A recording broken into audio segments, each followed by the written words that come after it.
Hachette Audio presents He's So Fine, written by Jill Shalvis, read by Angèle Masters.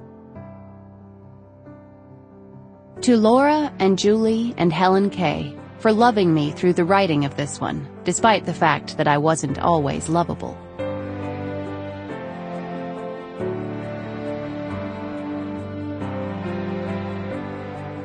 Chapter 1.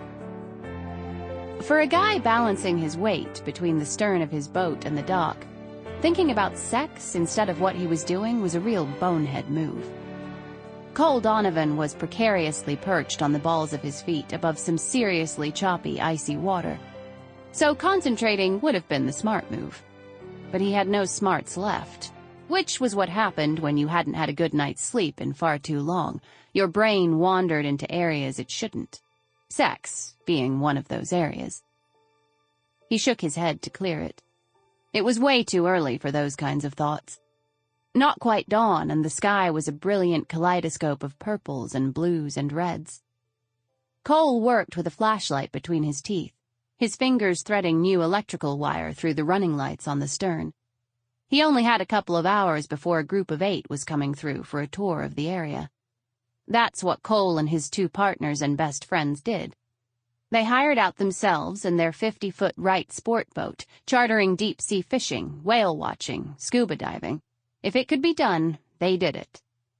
Sam was their financial guy and boat builder. Tanner was their scuba diving instructor and communications expert. Cole was the captain, chief navigator, mechanic, and, lucky him, the face of Lucky Harbor charters. Mostly because neither Sam nor Tanner was exactly a service-oriented person. They'd had a warm Indian summer here in the Pacific Northwest, but October had roared in as if Mother Nature was pissed off at the world and maybe in need of a Xanax to boot.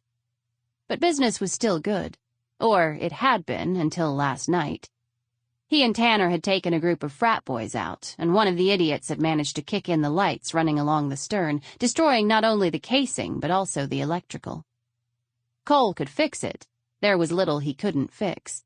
But as he got down to it, a harsh wind slapped him in the face, threatening his balance.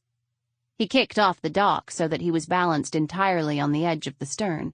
Still not a position for the faint of heart, but after 5 years on oil rigs and 2 more running Lucky Harbor charters, Cole felt more at ease on the water than just about anywhere else. He could smell the salt on the air. Sample complete. Ready to continue?